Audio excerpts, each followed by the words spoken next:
there, fellow nerds and geeks. Thanks for tuning into the Hall H Show. Aaron Nabus here, and I'm glad San Diego Comic Fest was our first convention of 2017. All I can say is that I totally had the worst con withdrawal symptoms after my last day there. It was that good. There were no Hollywood studios, and there weren't any panels hosted by Chris Hardwick, and that's a good thing. I think there is room in San Diego for both types of conventions. Besides, San Diego Comic Fest had its own celebrities like Jim Valentino, Mark Evanier, Arlen Schumer, Mike Royer, and Floyd Norman, just to name a few. It's okay to love both the many-headed hydra that has become San Diego Comic-Con and also San Diego Comic Fest, an intimate convention that pays homage to the early days of San Diego Comic-Con when Jack Kirby was king.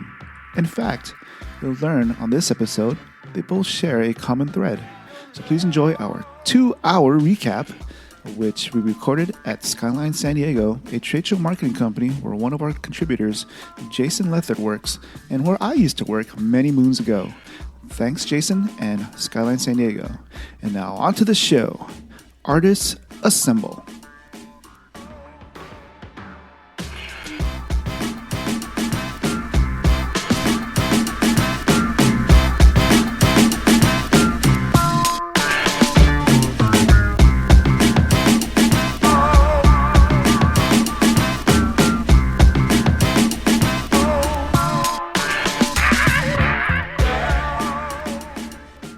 Fellow nerds and geeks, Aaron Nabus here, and welcome to the Hall H Show. We definitely started our convention season on a good note. 2 weeks ago, we attended the 5th annual San Diego Comic Fest, a 4-day event that took place Friday, February 17th to Monday, February 20th, here in San Diego.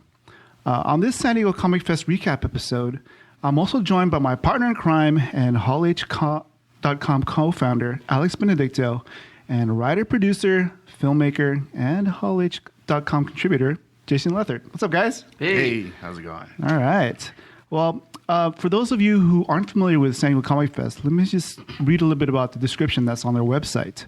San Diego Comic Fest is the friendly comic convention with a casual atmosphere and an intimate scale that allows fans to mingle directly with professionals and exhibitors. It's the place where you can indulge your love of comics, science fiction and films, and meet an astounding array of professional creators without high-priced tickets, crowding, or long lines. At the San Diego Comic Fest, you'll find an extensive and eclectic program with things for every fan to enjoy. As you would expect of a Comic-Con, there will be panel discussions, guest programs, an artist alley, tabletop gaming, cosplay, steampunk, an exhibitor hall full of your favorite comics, books, toys, and collectibles, and much, much more. All of this takes place in a relaxed setting that enables fans and professionals to hang out and enjoy good times talking about comics, science fiction, films, animation, and all the other things that fans love. Comic Fest's origin story is this. Back in 1969, when he was a teenage San Diego comics dealer, Mike Towery was part of the small group of fans who founded what became known as the San Diego Comic-Con. After the celebration of the 40th Comic-Con in 2009, he and other Comic-Con veterans agreed that San Diego needed a second convention, one reminiscent of the early Comic-Cons. Thus, San Diego Comic Fest was born in 2012. On this episode, we will recap what each of us did at San Diego Comic-Con Fest. We'll discuss some of our favorite moments and also panels that we regret missing. What we thought of San Diego Comic Fest and what we feel they can do to improve. What we think San Diego Comic Fest will be like next year. We'll also do a quick thunder round, our off the beaten path set of questions. We'll do a segment on Art Watch, and we'll put a quick spotlight on some artists that caught our attention. And we'll flash forward and talk about what's on the horizon for us.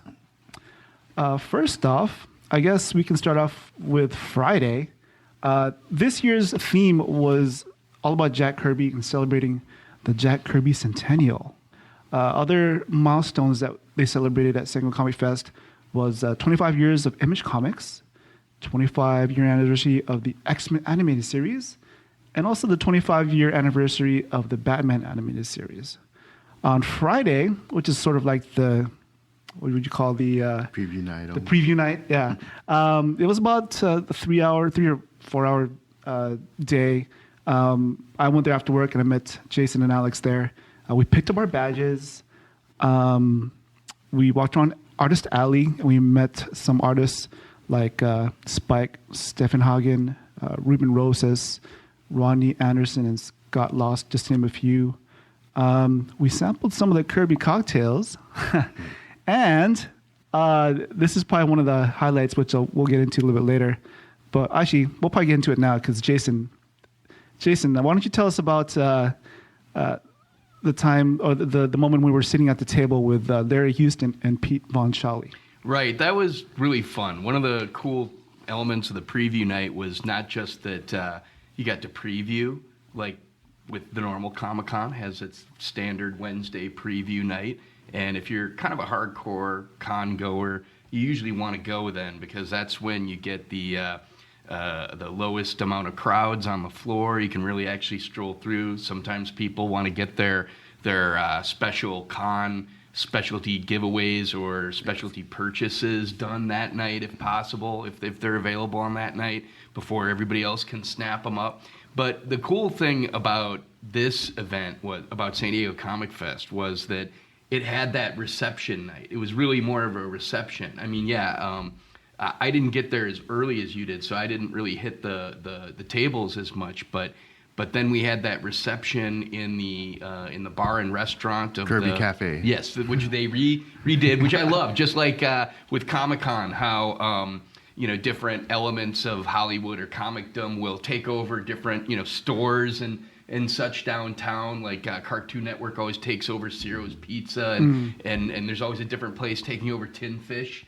And then so this was, I mean, not a corporate thing. That's even better. It was just a tribute to Jack Kirby. And what was that? How about that moment when you walk in and there's only a few inches of wallpaper space in between each piece of Kirby art, just blanketing the whole cafe. Wasn't that just a great thing to walk in and hang out with those people? Seeing some of the covers that you have in your stash. Yeah.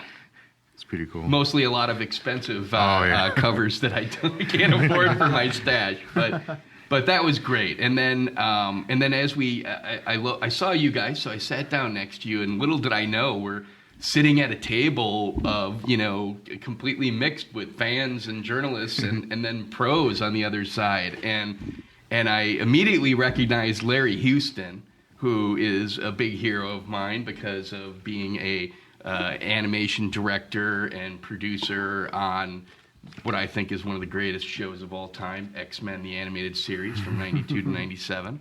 And then there was this old guy in the corner, and I didn't really... And a younger guy that kind of looked like him, which it turned out to be Pete Von Shawley and his son. I'm sorry, I forget his son's name at the moment, but... So just kind of hanging out and talking to those guys was great, and hearing some of their stories, the old war stories about life in the trenches, making all of this art and pop culture that we've enjoyed for so many decades. For sure. And can you recount some of the stuff that you guys talked about? Yes. Pete was a really fun guy, and I actually had plans to connect with him later in the con, and when I did, it was a bad time, and so we made another plan, and then it disappeared away, and so I was really bummed. But I'm looking forward to. I told him that we'd stay in contact and maybe reconnect at the next San Diego Comic-Con perhaps, or some other time. And also, I think he's located in L.A., so maybe I'll go up there. But that was great. Pete Von Shawley, I'm not an expert in his career, so I'm sure I'm going to leave a lot of stuff out. But right. But he's kind of got a real known reputation as this horror and monster artist. And when you are a comics fan and you're just kind of finding out a creator, you see some artwork and you kind of start to build a profile in your mind about what type of career, what type of creative approach they have, and especially when you get someone that's such a veteran in the industry it's so easy to not realize that you are just looking at the tip of the iceberg, you know? And so we started talking, and he and Larry Houston, I know a lot more about Larry Houston's career because I followed his work ever since Spider-Man and His Amazing Friends, which is another show I love. And anyways, so I know that before Larry's work with Marvel Productions, he'd worked with Filmation a lot, or that's where he got his start, I think. And I didn't know Pete Von Schally worked at Filmation. I was completely shocked. I mean, back at around the same time, we're talking like, you know, right around 1980, give or take a year or two, maybe a little bit before that or whatever. But that was amazing, and I'm like, that's another thing I can't wait to ask him about some old war stories from that. And can you mention about the script that you had Larry Houston sign? Yes.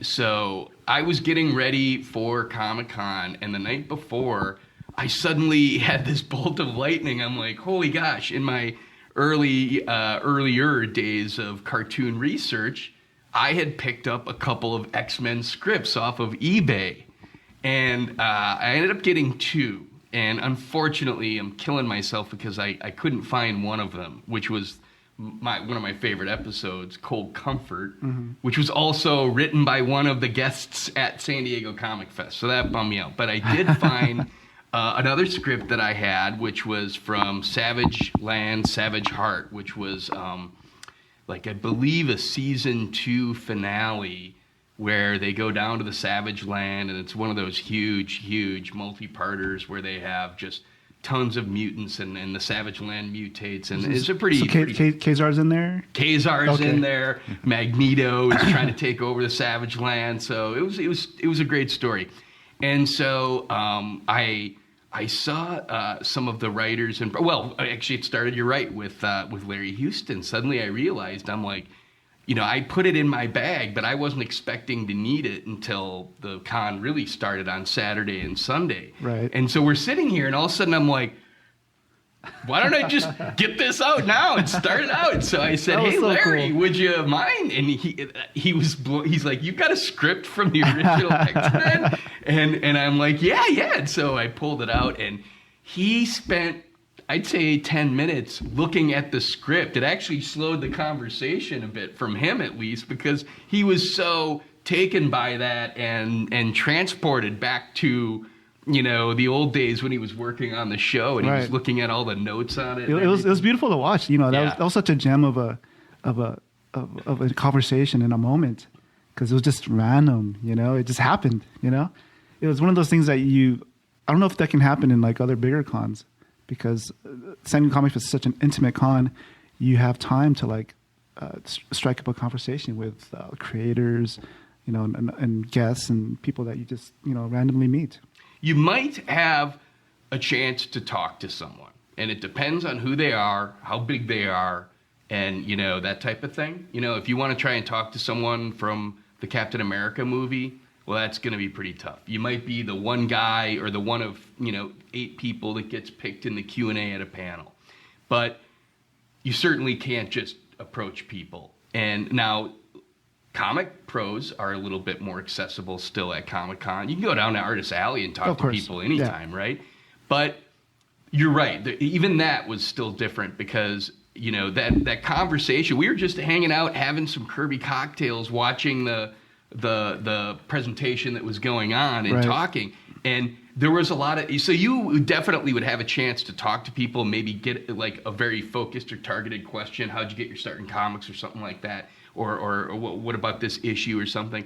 But the little tidbits that they were starting to come out were just out of casual conversation. I mean, I think it was telling that it was like halfway through the conversation, you and I, we all were like, we should kind of record this, because they're coming out with such great anecdotes. It's as good as if you had come in with a prepared interview almost, you know? And I did manage to record it, so it is on YouTube. I got some of it recorded, but I know that I missed most of it. So that was cool. What was your guys' favorite Kirby cocktail? I think the first one I had, Kirby Crackle, had some blueberry, but I'm not too much of a gin guy, so. But I did like I think it was the Dark Side, That was real good. Yeah, I like that one too. I think I was on Monday. I had it. It was real good. I think the Luxardo cherries got me. Yeah. I love those things. Yeah, I love the little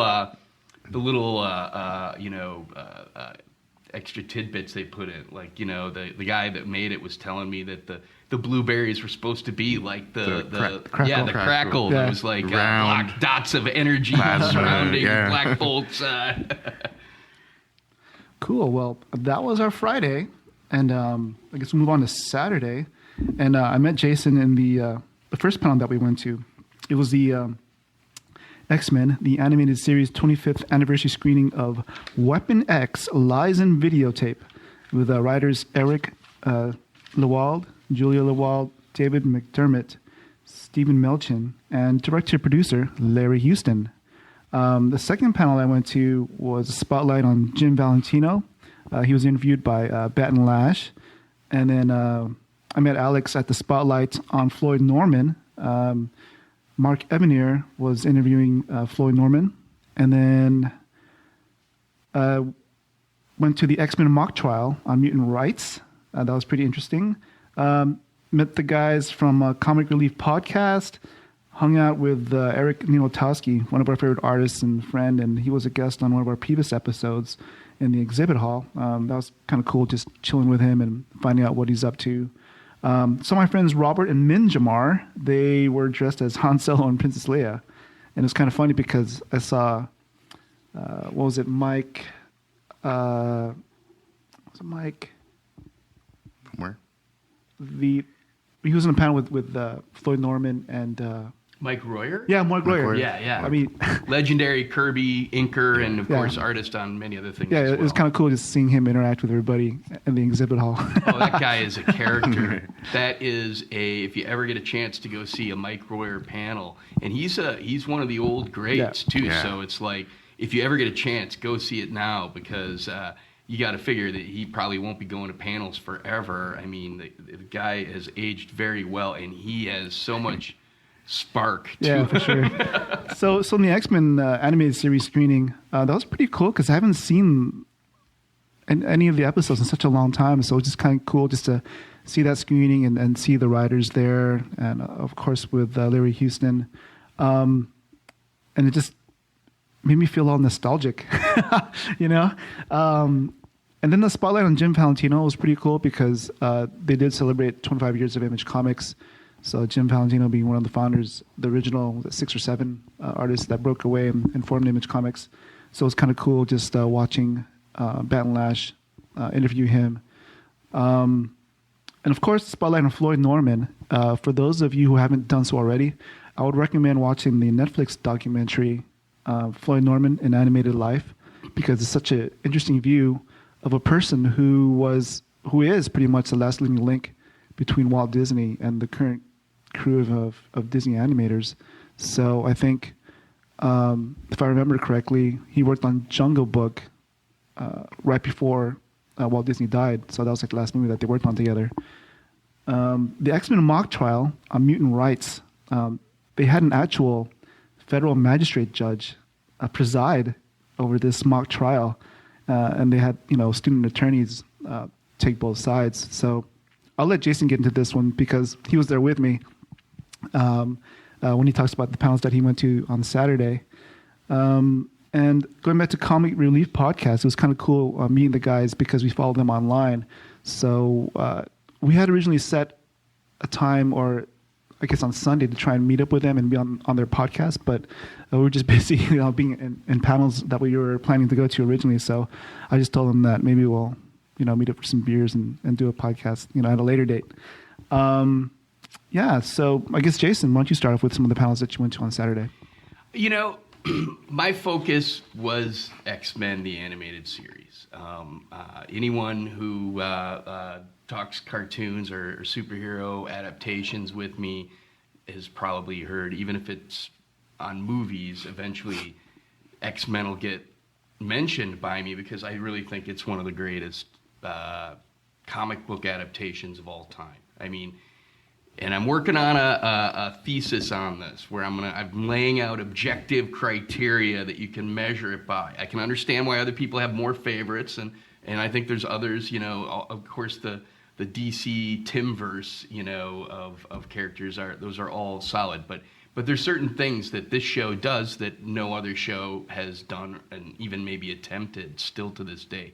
So I when you first asked me if I was going, and I started checking my schedules and I looked into the Comic Fest and realized that was a key thing that they were going to be celebrating was the 25th anniversary. That was the moment where I'm like, I am going, and I'm going to be covering as much of that as possible. So that was really my goal. I was kind of a one-trick pony. I had plans to cover a lot of other stuff, a lot of other panels, and I didn't really hit hardly any of them. I did make up for it a little bit in some of the people whose panels I wanted to see. I was able to connect with on a one-by-one basis. For example, Mike Royer, you mentioned his panel. That was one of the panels that I missed and wanted to see.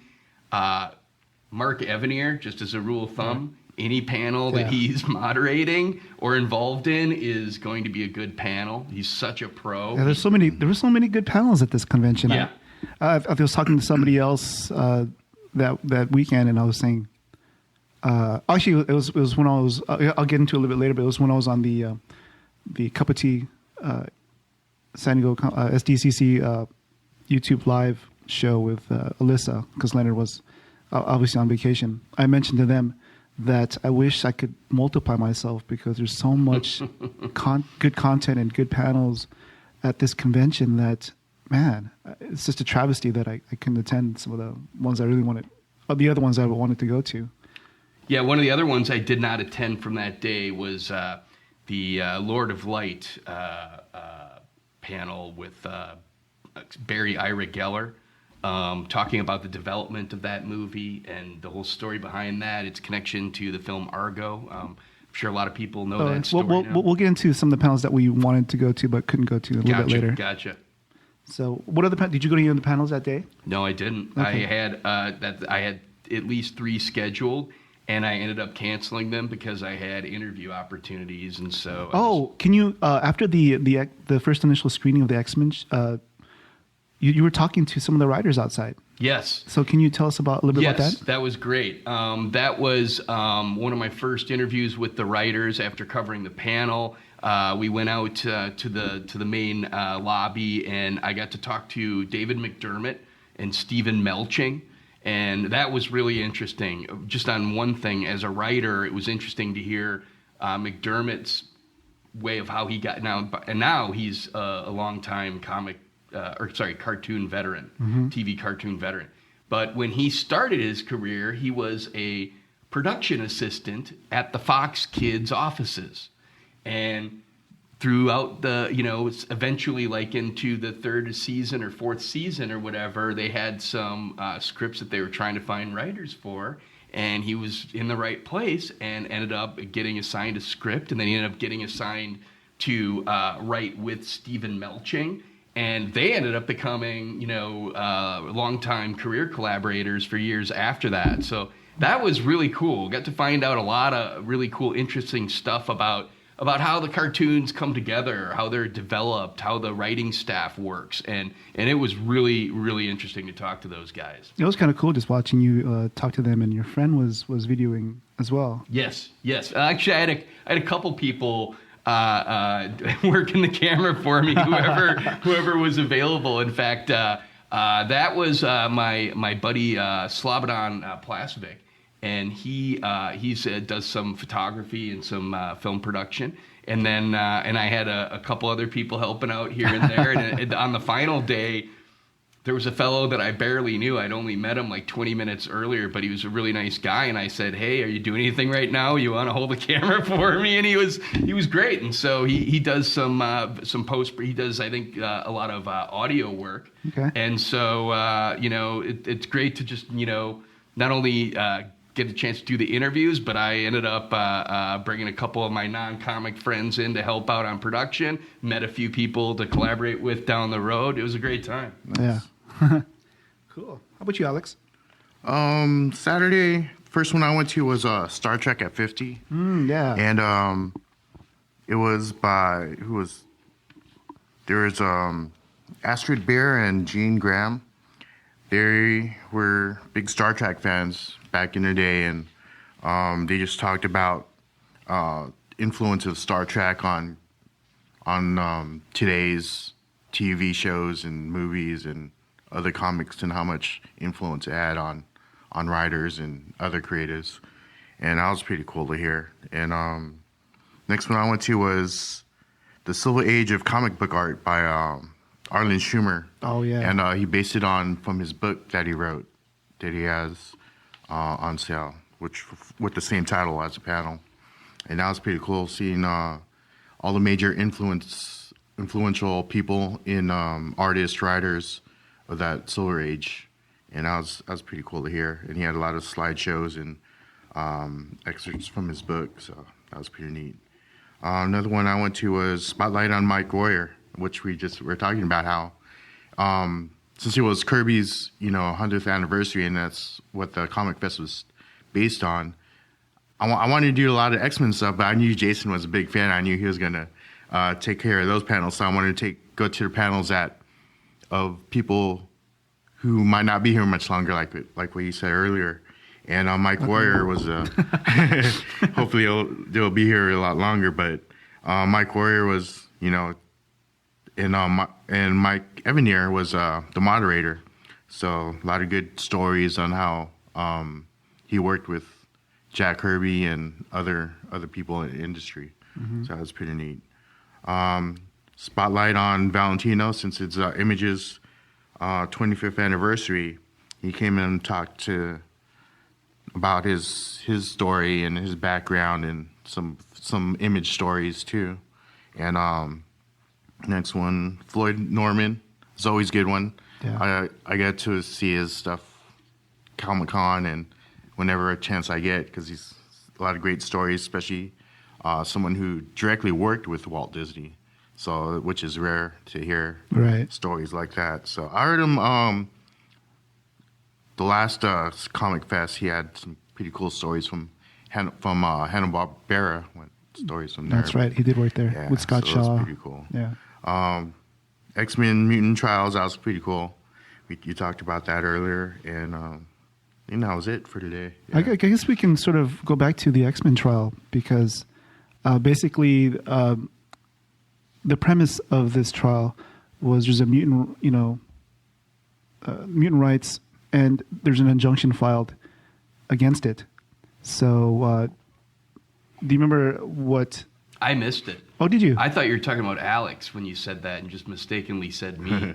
Because I was planning on going. I thought you were there. No, I was planning on going, and then at the last minute, I actually was looking at the schedule, trying to figure out why I missed it. Okay. But I think it was not another panel, because I don't see any other panels that were going on with it. I think that was that afternoon. I did right after the Weapon X. I did the Melching and McDermott interviews, But then I think I had two others scheduled. I can't remember which ones ended up being, but I did actually miss the mutant trial, which I wanted to do. Because one of the things, I'll just add this. One of the things, because I mentioned this to Matt Dunford, was that, I love it when they go meta and try to make it, seem like stuff's kind of real life. You go to the Star Wars rides at at Disneyland, and it's like, when you're waiting in line, you go into a Star Wars set and with characters and actors and robotronics or robotics or whatever.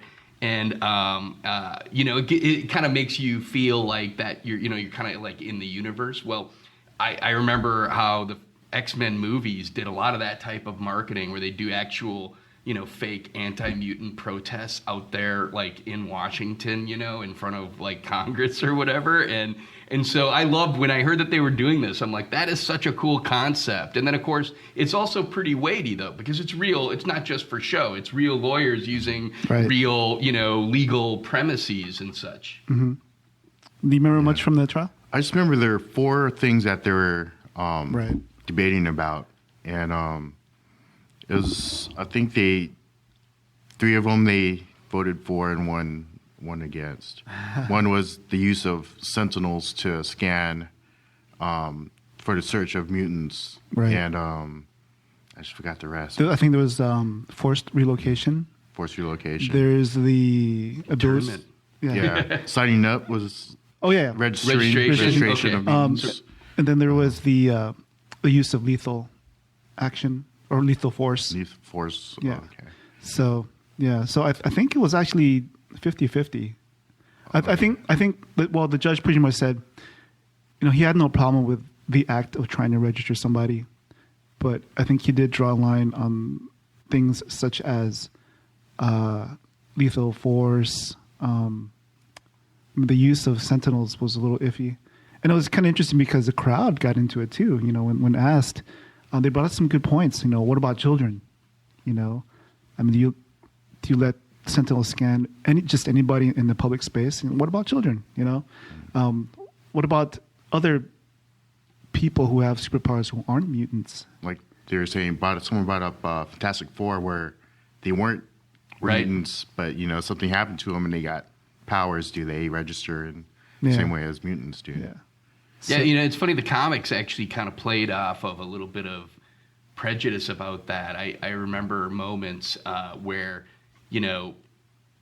people like that were non-mutants, like the Fantastic Four, would be like, "I'm not a mutant," or like, there was like, when the crowd the public would react negatively or something, some of them were actually kind of a little bit racist and saying, "Hey, I got my powers through a radioactive spider. I'm not one of those weirdo mutants or whatever." And then same thing with, how about Juggernaut was one that would do that. Juggernaut, because he's in the X-Men universe, often is mistaken as being a mutant, but he got his powers through a mystical crystal, which is weird to find out if you'd been reading the comic books for a while and didn't realize he wasn't a mutant. Was it the Sidorak? The Crimson Jewel of Sidorak. Yeah. The Crimson Ruby of Sidorak.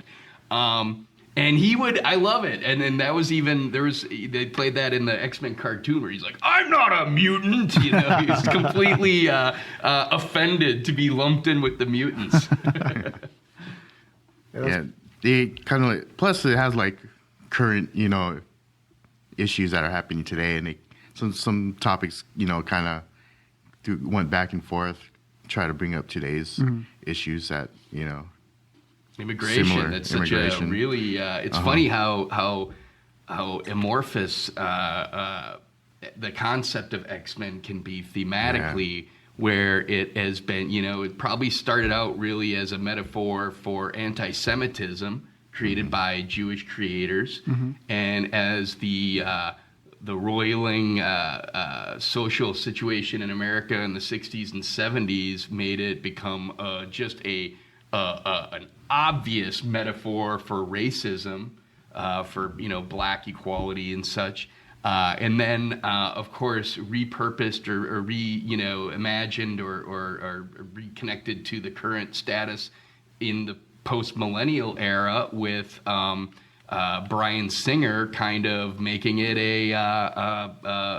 metaphor for gay rights, and now we have this other thing that we would not have thought of just even 10 years ago, how much it could fit with the current situation of immigration and the parallels that have been brought up to internment from the World War II and the Japanese people. Yeah, sure. It's an amazing metaphor that just continues to renew itself in American culture. Yeah, even with technology, with unmanned drones now is getting real popular. Oh yeah, that's like a sentinel. Yeah. I hadn't even put that together. That's a good great point. That's a good point, Alex. Not AI yet, but I wonder what they're going to have next year for the mock trial. yeah, there you go. Frankenstein's a thing. Well, we'll talk about that later. Spoilers for the later in the show. We'll see. Was there anything else on Saturday that you guys wanted to mention, or? No. No. Yeah, Okay. Saturday was a good day. Yeah. I think I was pretty much in panels pretty much all day. Yeah. Cool. And then on Sunday, I started off on our friend, Englishman in San Diego's YouTube live show, Cup of Tea SDCC. Although he was on vacation, so his co-host, Alyssa Franks from the Friends of CC Forum, was the primary host for that panel. and we were joined by the Mighty Jerd, and also Dan Barry was live at the Long Beach Comic Expo. So we had a pretty it was an interesting show. So obviously with me and Jerd on the show, we started off with talking about SDCC Fit and how we should all try to get a little bit more fit, especially now, so you can enjoy your con or whatever cons you go to throughout the year even better. Because last year I walked easily 32 miles over the span of San Diego Comic-Con for that week. So, and I felt good. I had no leg problems, and I felt great after on Sunday or Monday. I had suffered from nothing. So, and that's 2 years in a row where I took being fit for the Comic-Con seriously, and it's paid dividends for me. It sounds corny, but it's so true. It's like when every time con comes around and I realize that it's only a few days away and I have sloughed off on exercise the last week or two, I'm like, dang, I'm going to go into this and I'm going to be so sore the first night and the next day and all that. And yeah, it's like I always have a mental note to try and, get into it in prime condition so that, because it's so physically taxing. But yeah, I like that you try to take a more proactive attitude about it. Yeah, and so me and Mighty Jerd, he's also, his real name is Jeff Mueller. I'd recommend that anybody listening to this podcast right now, you go to his website. I believe it's either TheJerd or MightyJerd.com. Follow him online and social media, because he does give a lot of good advice when it comes to getting fit. So we talked about tips on how to get fit, how to get started, how to maintain. And one thing that I said during that show is that one important thing that you can do to be consistent is to be accountable.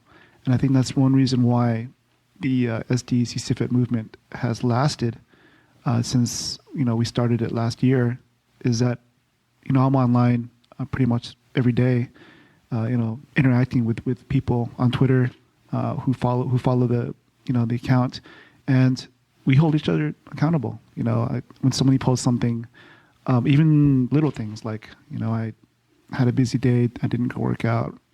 I'll just do a quick little message saying, it's all right, you got this. There's always tomorrow. Or if somebody's running a marathon, we'll all give positive encouragement to that person who's training or they're getting ready to run a race. So it's always good, and I'm glad that we've managed to, first of all, stay positive and encourage everybody, but at the same time, I haven't really noticed a big drop off in people who started near towards Comic-Con last year, and the amount of people that are still continuing to exercise and at least try to get stay fit in the early part of this year, leading in to the beginning of the con season. So that's an encouraging sign. And then on that Hangout show, I also recapped some of the panels that I saw Saturday that we had already mentioned, and this is probably the cream of the crop of like that live show. And one thing that's awesome about that live show is that anything can happen. And as I was talking to Alyssa and Jeff, I saw Mike Towery at the corner of my eye. Just walking down. I was walking down the hall. He was just coming out of the Kirby Cafe, and then I said, So I mentioned to Alyssa, "Hey, Alyssa, do you want to talk to Mike Towery?" And I'm not sure if she heard me correctly, because I guess she was a little, "Who's Mike Towery?" So I just mentioned that he's one of the original founders of San Diego Comic-Con and founder of San Diego Comic Fest. So of course he's going to be on the show, So it was kind of cool. So I put him online on live with Alyssa, and I'm sure Leonard Sultana is probably kicking himself because he was on vacation, and I'm sure he would have loved to talk to Mike Towery as well. So that was a cool moment. It's another thing that's awesome about intimate little shows like this is because you can talk to just randomly talk to somebody like Mike Towery, especially on a live show. So after the the show, Alyssa was adamant about me taking video of one of Rob Sokowitz's panels, Comic-Cons and the Future of Fandom, which he was on with David Glanzer. And for those of you who go to San Diego Comic-Con should know who David Glanzer is. So that was a pretty cool panel. If you're not familiar with Rob Sokowitz, he wrote the book Comic-Con and the Business of Pop Culture. He also writes for Forbes and also for IVC2.com. All of his writings he combines, the business side of things with pop culture. So it's interesting to see some of the stats and trends that he sort of does research on. And for example, comic conventions these days aren't just about comic books. There's a lot of adjacent fandoms, and there's almost like 1,000 comic book or pop culture related conventions throughout the year now. So, you have like manga, you have anime, you have like pro wrestling and gaming. So all these different fandoms are starting to coalesce together. And something that I thought was glad that Comic Fest is also kind of open to some of that, because it's supposed to be more about the comic books than, say, Comic-Con. Mm-hmm. So I was surprised when I saw the X-Men, the animated series, because I'm sure there are some people that would say, oh, that's diverting away from comic books. I wouldn't, because I'm so focused on how that's such a great adaptation of comic books. But then again, there are a lot of people that just don't care about the original format. So, I thought that was very cool that they did that. Yeah, some interesting trends. You would think traditionally that conventions would be predominantly male, But, they used to be. Yeah, but something that Rob showed is that it's pretty much gender neutral now. Especially, and then if you look at, I guess, under the age of 30, it's actually 55% women. So wow. That's pretty interesting. That is. Yeah. So, and then even just talking, like I was alluding to fandoms earlier, even the differences between, New York Comic Con and San Diego Comic Con. He showed a sort of like a cluster graphic of the different fandoms that go to each convention. And it's kind of interesting because you'll see like all the different fandoms at New York Comic Con. So you can see clear divisions. Like people go there specifically for what they're into. Right. Versus San Diego Comic Con where there's a lot of overlap. And I thought that was pretty interesting that, people go there, they may go for, manga or anime, but actually they're also into like other things that San Diego Comic Con offers. So I thought that was pretty interesting when it comes to conventions. Mm-hmm. And next, I went to Rob Sokowitz's second panel that day. This one was pretty interesting. It was called Comic Storytelling, and then Revolution. Well, it's like parentheses R, and then the ending parentheses evolution. So it's kind of play on words. Evolution, revolution. Yeah, exactly. So, and he was there with a company called Madefire, and they showed some examples of their product, which allows someone with a mobile device to read, share, and interact with stories as they unfold, like on screen, through words, pictures, motion, and sound.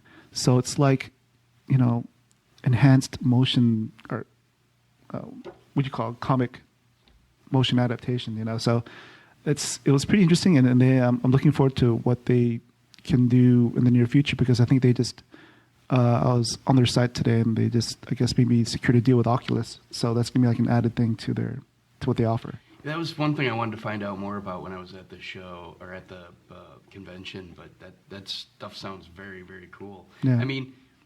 Even motion comics, kind of a cool development, I think there's some people that, are a little even resistant to that.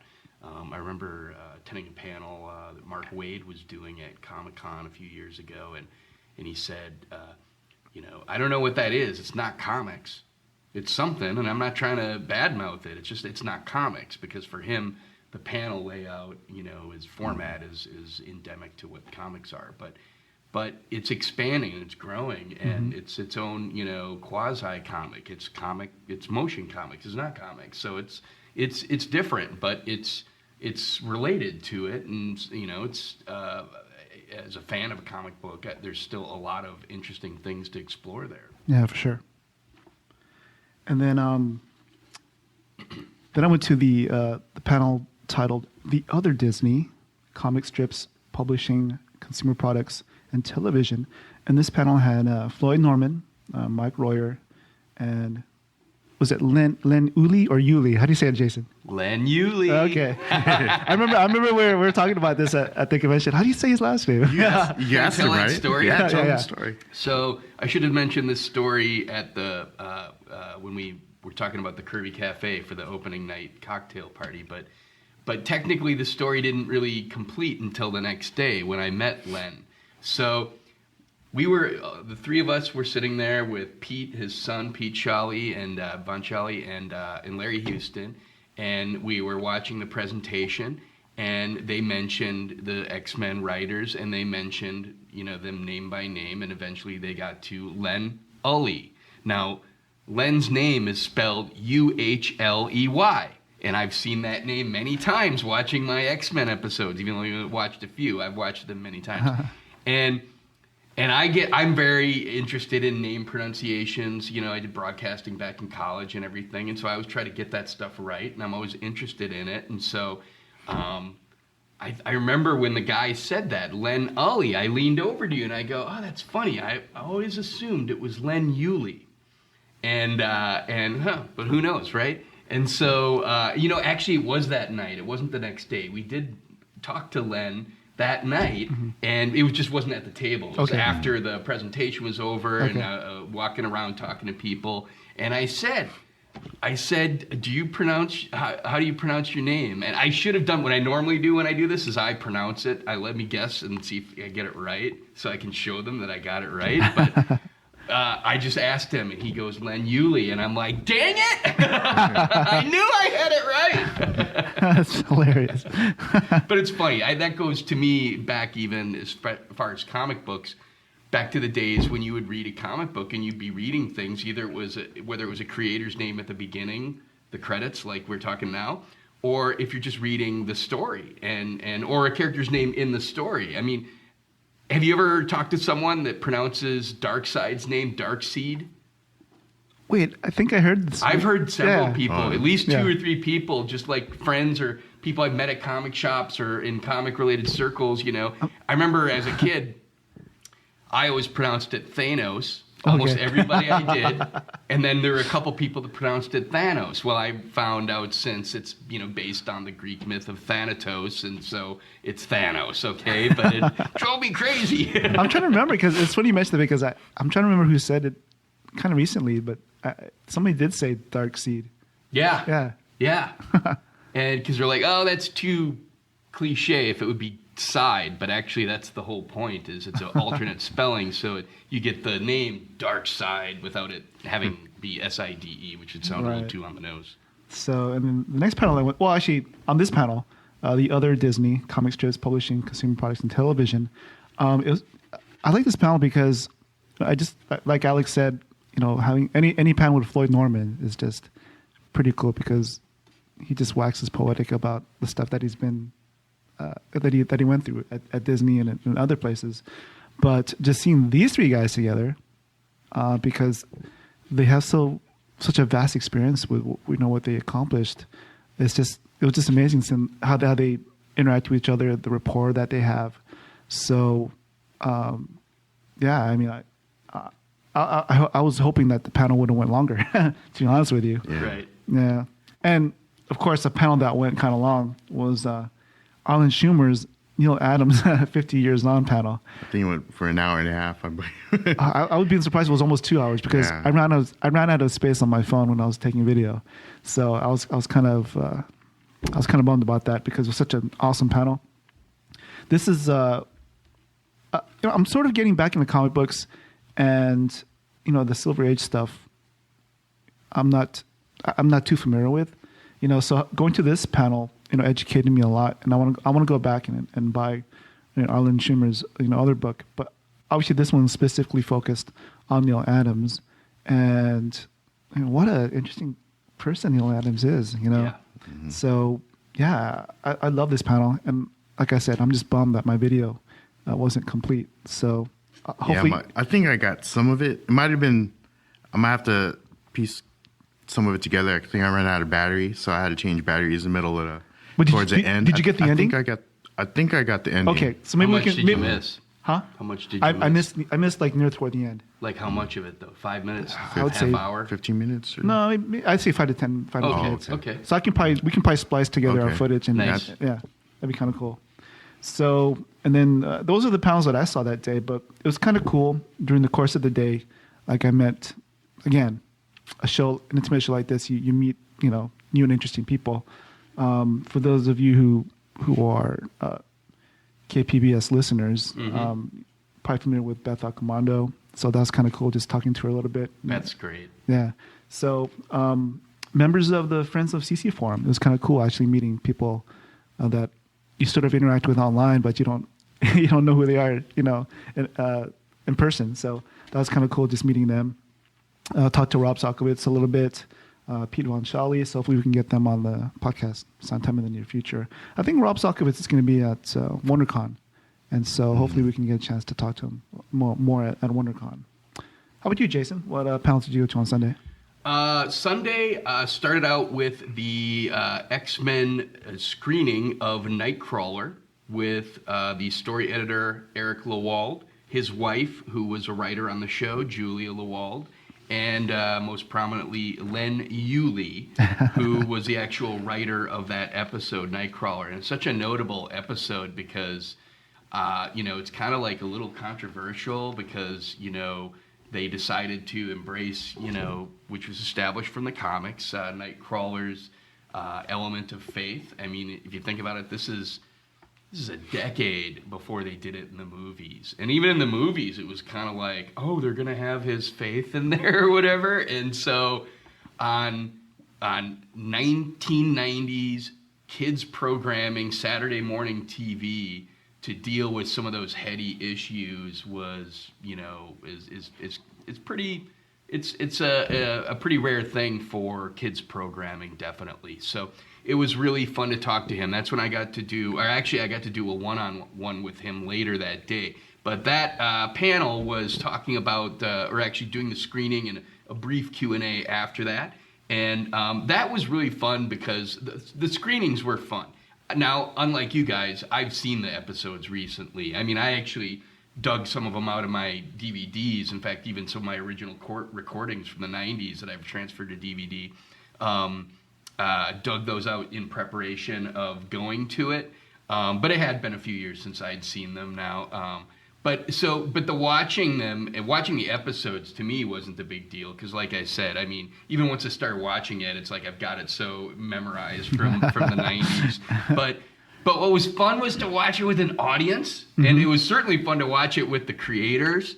But with the audience, it was fun to hear which moments they react to. I mean, there'd be moments you might expect, when Wolverine is about to face down a guy and he has a really cool one-liner when he puts out his claws or whatever. That was really fun. That was kind of like a little bit of a community experience. I totally brought me back to my old days, in my pajamas Saturday morning, getting up to watch those. That was great. There was also another screening later that day. That was Days of Future Past. So that was the third of, I believe, 3 screenings there. And Days of Future Past was the episode that Julia Lewald had wrote. She only wrote 1 episode on the show, which is strange because her husband was a story editor, but she actually got a job on another cartoon after she wrote her first episode for it, so I guess she was unavailable. But the episode she wrote was really, really good. Days of Future Past, I think that 2-part, she just wrote the first part, that adaptation of that material, I think is far superior to what everybody else seems to love, the live-action movie from a few years ago, which I think was a fun movie and had a lot of cool stuff in it. But as an adaptation of the themes, stories, characters, concepts of Days of Future Past, I think it was more than not a bit of a swing and a miss. It still had some cool stuff. It was still cool, if only for the moment, to see the giant Sentinel robots. I was a little disappointed in those. The big giant purple version, the action scene I thought was lacking. The great action scene with the Sentinels was the front one, the future one, or there was a little bit in the end as well. But I mean, that was like more like Nimrod. I wanted to see the classic Jack Kirby, Sentinel type of design, big clunky robot. That's what I wanted, and so we got a little bit of it. But there were a lot of other things that I just felt like her. Even though it's interesting. She made a change too, obviously a big change. Instead of Kitty Pryde coming back, of course, in the live action movie, they make it Wolverine, because every X-Men movie's got to center around Wolverine, right? She did it, in collaboration perhaps with the story editor as well. They decided to bring in Bishop and have him be there, because they're like, eventually we're going to get to the Bishop future timelines anyways, let's get to it now.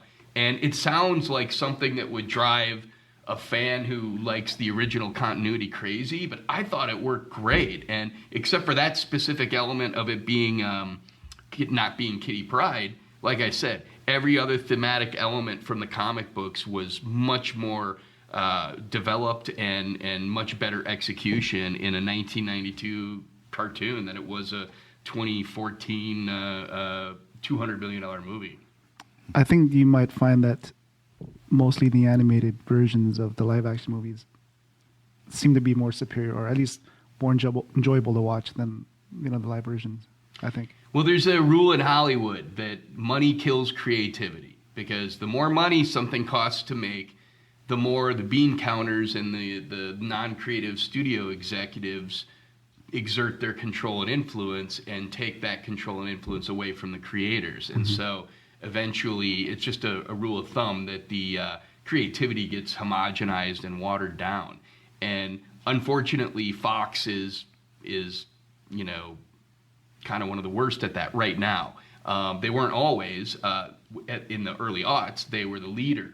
But now that Marvel has shown that they can really take their stories and characters to a much more in-depth next level, you look at Fox, and in the last decade since Marvel has come out, they just seem so much more like crass studio productions. I'm generalizing a little bit. There's some great artistry in those movies, but the scripts, really it starts with the scripts, and they deal with it at the last minute, and it's just not a priority for them. They don't map things out for the future like Feige does with the MCU, right? And that way, that you end up getting all these weird continuity, weirdnesses that don't bother me as much. Like when when First Class actors appeared again in Days of Future Past. Yeah, okay, they're supposed to be older. They weren't. That's Hollywood. That doesn't bother me. But then there's other issues that pop up. That's like, well, wait, how does Wolverine how does Stryker at the end of that? There's a lot of stuff that just didn't make sense. And they do stuff it's very cool at the moment and even creative and artistic in the moment, but there's no long-term view for it. And so, yes, the in many aspects, that original cartoon is just more superior. So being able to watch that Days of Future Past adaptation with the crowd, and they did screen both episodes, even though they didn't have the writer of the second episode there. It was great, and to be able to hear a little behind-the-scenes tidbits from the writing staff, it was definitely. I mean, the X-Men obviously were my main focus, but the screenings were a surprising highlight. I actually wasn't really looking forward to the actual screening part of it, because I'm like, I'd rather have that be more panel, more Q&A. Exactly. Get some more questions in, get some more cool comments from them. But it was still a really fun moment. Yeah, no, I remember. I only went to one of the screenings, the one on the first day, and then when they put the theme music on, I was like, holy, this is awesome. Totally. I love it. Alex? Let's see, Sunday, I think we went to a lot of similar ones like the Comic-Con Future Fandom, the Disney and Neil Adams one. The only different ones I went to was in the morning, which was, first one was Jack Kirby, the creator. And second one was Jack Kirby, the man. Since they're back-to-back same room and the same moderators and participants. They just had one big 2-hour panel. So they combined the man, Jack Kirby, the creator, Jack Kirby, the man, to one big giant panel. And it was with Mark Evanier, Mark Royer, and Steve Sherman, everyone who worked with Jack Kirby. And it was, it was just a tribute to him and some of their stories and experiences working with, the King of Comics. So that was pretty cool listening to stories and from their experiences with him. Do you remember any of the stories that they talked about? Oh, man, there's so many of that. Luckily, I recorded it, so you can go check it out on our YouTube channel.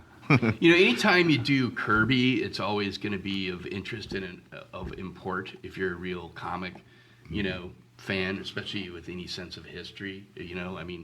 I'm sure there are some that just have started reading comics since the millennium, and they don't read anything older, and maybe that for them it's not a big deal. But also, one of the things I love about Evanier is he's such a pro, and he technically is a pro. Yeah. He's a comics and cartoon and TV pro.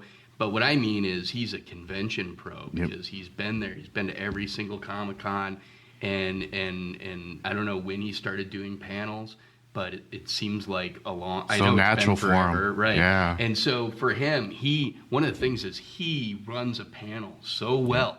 He's so much more experienced than most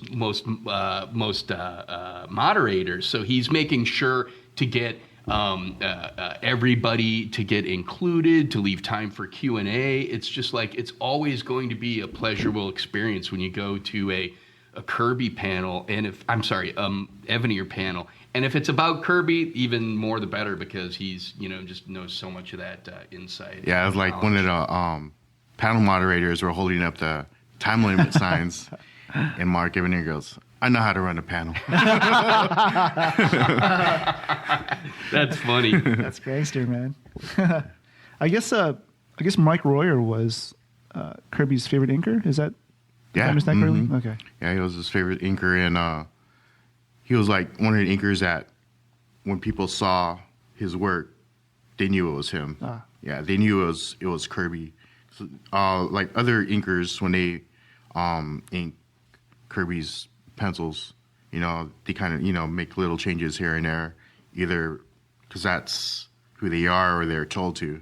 But Mike Royer, he always made Kirby's ink or pencils, his inks transferred into Kirby's style. So, cool. It's pretty cool. Awesome. Is there anything else on Sunday that you guys want to add? No, that Sundays was same thing, just X-Men panels and then trying to shag a few interviews wherever I could. Cool. All right. Well, unfortunately, I had to work on Monday, so I couldn't go. Me too. Okay. So I was lucky enough to make it on Monday. Bastard! I guess I'll let you go ahead and take the lead on Monday's panels. Monday's panels, some pretty cool panels. First one was IDW Comic Art Gallery with the gallery manager, TJ Shevlin, and Matt Dunford, the president or co-chair of Comic Fest. Chairman of Comic Fest. Chairman. And Steve Hendricks, who's, I guess he wasn't listed, but he participated because he donated some of his Archie collection to the Comic Art Gallery. And for those of you who don't know, IDW Comic Art Gallery, it's located at Liberty Station here in San Diego. I guess it's actually owned by IDW, the publishing company. So, yeah, maybe when you come out for San Diego Comic-Con, that'd be one of your stops to go to. Kevin Eastman even has his own office in there. Yep. So and sometimes you might be lucky enough to drop by unannounced, and you might run into him. Yeah. So Kevin Eastman of Ninja Turtles fame. Yeah, that was pretty cool. TJ talked about some of the history of the gallery on some of the past exhibits and some future exhibits that they're going to have. And that was pretty cool, hearing some of the things that they have going on. Next one was Image Turns 25, with moderated by Alonzo Nunez from was it Little Fish Art Studio. And he's also the one that he created the drinks, right? Yeah, created the Kirby cocktails. Kirby cocktails. Yeah. And he was there with Jim Valentino, one of the 7 founders of Image Comics. And Jim just went on and told us some stories on how Image was started, some stories about some of the founding members, and it's pretty cool. A little history lesson on there about Image Comics and how kind of revolutionized, the comic industry in the 90s. Next one was when fans met Jack Kirby. Who was on panel was Roger Freeman, William Lund, Mike Towery, and Phil Yee. And I guess a lot of stories were probably in the 70s when they first started San Diego Comic-Con. It was a different name back then, but they just shared how easy it was just to walk up to, someone so influential in the comic, industry, and their part in driving up to Orange County and some of the stories they had with Jack Kirby, and it was pretty interesting history lesson there too. Next one was Vintage San Diego Fandom. These were some of the original members that helped put together the original Comic-Cons and how it was like back in the day when it was mostly just fan clubs, and how they got started to put together the San Diego Comic-Con. And that was pretty neat. A lot of cool stories in there too. Mm-hmm. Yeah. And just ended the day with a talk back with some feedback, some suggestions, comments, praises, and that's about it. Was there anything of note that you remember from that talk? Talk back. I guess the biggest thing when I first walked in was they were talking about parking. I guess parking was the biggest problem, which they kind of controlled pretty good. Well, when they ran out of parking pretty quick on Saturday, so they got together with the hotel and used their shuttles to use nearby parking lot where they told people to park, and they directed them there, and they had a shuttle going back and forth. Mm-hmm. So they kind of solved that problem pretty quick. And on Sunday they had they closed off the overflow parking lot. Parking on the grass. I assume maybe because they didn't want driving on the grass because of how much it had rained the previous 2 days. Oh, that was a problem too. Yeah, Saturday I parked in overflow, and Sunday I get there and I'm like, and I am just barely going to be in time for my panel, and so I'm rushing, and I get to that, and I'm like, where do I park? And then I pulled around to the back, and there were just a few sections of spots, and then there was a car parked in the middle of the road, so you couldn't get around. So then I had to go all the way around go back to the front and then around the building on the other side of it. And once I started seeing a bunch of open stuff on the east side of the building, I'm like, oh, screw it. I'm just going to park and pray I don't get ticketed or towed. And just to compare and contrast between San Diego Comic Fest and San Diego Comic-Con, I'm gonna say San Diego Comic-Con has an attendance of about, say, 300,000 people. So conversely, San Diego Comic Fest, I think, has about 2,000. So when we're talking about parking problems, it's not like the same level that potentially, San Diego Comic-Con would be. But it being smaller scale, the parking at the 4 Points Sheraton, I guess, probably couldn't handle that part. So they had a lot of other parking across the street, I think at National University. So they said they're going to talk with other business parks nearby, so that are closed over the weekend, and see if they could use their parking lots during those times when they're closed. Cool. Did you manage to take video of that panel as well? No, I didn't. Okay. Yeah, I was low on battery. Okay. And there's a lot on Talkback. There's a lot of probably more praise than critics. Cool. Yeah. So I guess it's a good lead into the next part of our podcast. We'll talk about the highlights, and we'll praise a little bit of San Diego Comic Fest. I guess for me, I won't get any specific panels because I think all the panels that I went to were pretty stellar. And like I said earlier, I just wish, I could multiply and attend the other panels. But if I had to pick one, I think the Arlen Schumer panel that I went to about Neil Adams might be like my go-to panel, just because the wealth of knowledge that guy has about Silver Age comics and Neil Adams specifically.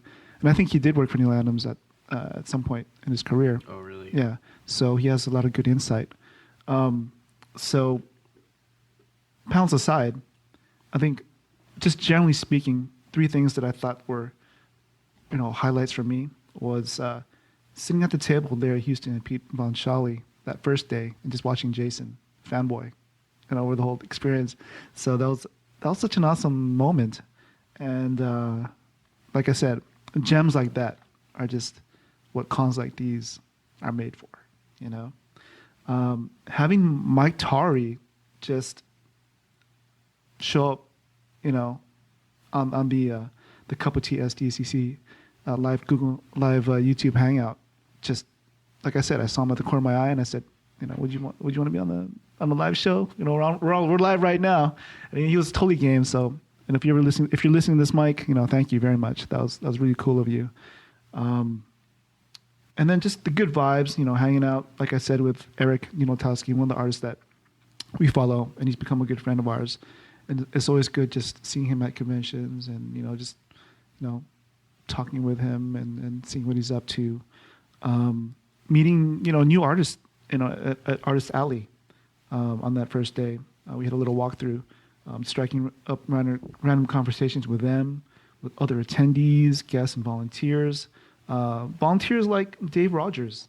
I mean, I think he was in charge of social media at this event, and it was just kind of cool. Just, we're just chilling in the lobby, and then when we talk to somebody, we find out that he's actually one of the volunteers at San Diego Comic Fest. He's on a board also. Yeah, he's on the board. So, and he had a lot of interesting stories, and he might be actually a good podcast guest sometime in the near future. Just generally these experiences that you find at an intimate convention like this are just, it's really cool. And I had a good time. And at the end of Sunday, and when I was at work on Monday, I was already feeling that feeling that you get, the withdrawal symptoms you get from a come down. Yeah, from a con that you really had a good time at. And I was really bummed on Monday, to be honest with you. Yeah. So, Jason, how about you? Well, obviously X-Men was a huge thing. Being able to meet and talk with the creators of the show was great. Being able to fanboy geek out with them a little bit was great. But what was really great was that the fanboy geeking out, they were like, they were responding to it, because it wasn't just like, oh God, this guy that's wondering, who that one mutant was in the back corner of that one crowd scene from episode 23, or something like that. It was fun because the more little anecdotes I would tell them about, bits of the show, little moments that just worked so well. It was sparking memories from them, because of course the show is 25 years old, so they're like, oh yeah, I remember that, and sometimes I'd get I was the one that put that in, that moment that you're just talking about, that wasn't in the script or whatever. So that was great. I missed a couple key panels. I'm still bummed I didn't talk to Floyd Norman, because that's just such history in that man. So many elements of history. Yeah, I think that's going to be one of our missions, just to try to get him on the podcast. Yeah. It might be worthwhile. Do you have contact info? Because it might be worthwhile to try and schedule something outside of a con. Yeah, maybe that's got a little probably more best time. time. But not just, you mentioned the Walt Disney that he worked on before Walt Disney passed away, when Walt Disney was still at the studio, but also legendary as far as being one of the early or first black animators. Yep. I mean, just so much, and then the fact that he's had so much longevity, and then they made him retire, and then he's like, he asked if he could come out of retirement. They're like, okay, we'll make an exception or whatever. I mean, it's amazing. So I didn't see him, but two of the other panels that I missed, I did make up for it. One was the Mike Royer panel. I know he was on a couple panels, but I did run into him on the exhibit floor. And because he had a table at the exhibit floor, and he did give me a little bit of a conversation, and I got a great little anecdote about how he worked on the 1967 Spider-Man cartoon. does whatever a spider can. I you know, those. I mean, I'm like, what? And the punchline there was, he got a call from Grant Ray. I forget what the guy's full name is, but Grant Ray Lawrence is the name of the animation company that, if you could call that cartoon an animated cartoon, because obviously a very limited anime. Well, you know, they had also done the Marvel superheroes. I'm thinking that one was a lot more limited animation, but Spider-Man was pretty good. And he called him up and said, drive over with an empty trunk. You can take whatever you want because the sheriff will have the doors locked by tomorrow. We're going out of business. And he goes, and he's like, and he never did it. And he could have had thousands and thousands of storyboards and animation cells and production artwork and promo artwork or whatever from the Spider-Man cartoon, and he's like, oh, who's gonna want that? And now he's like, I could have sent my kids through college on that. So, and he was such a joy to talk to. What a firecracker that guy is. He had everybody laughing around him nonstop. That guy is hilarious. And then also another panel I missed that I made up for on Sunday by getting an interview was the Barry Ira Geller, which was really interesting. You know, I would be interested in it regardless, but then it's just because it's Kirby related, and that's such an important part of comic history. But the fact that now everybody else knows about it, or sort of knows about it, they may not realize they know about it from the movie Argo, and how that production artwork ended up being stolen by the CIA to help rescue those hostages. What a story. So getting to talk to him was great. Getting to talk to the X-Men staff was great. Had a brief conversation with Jim Valentino. That was nice. Those were really my highlights, were the people that I was able to talk to. Nice. Definitely. That's cool, man. Yeah, my highlights were just listening to stories from these pioneers and these legends in the industry.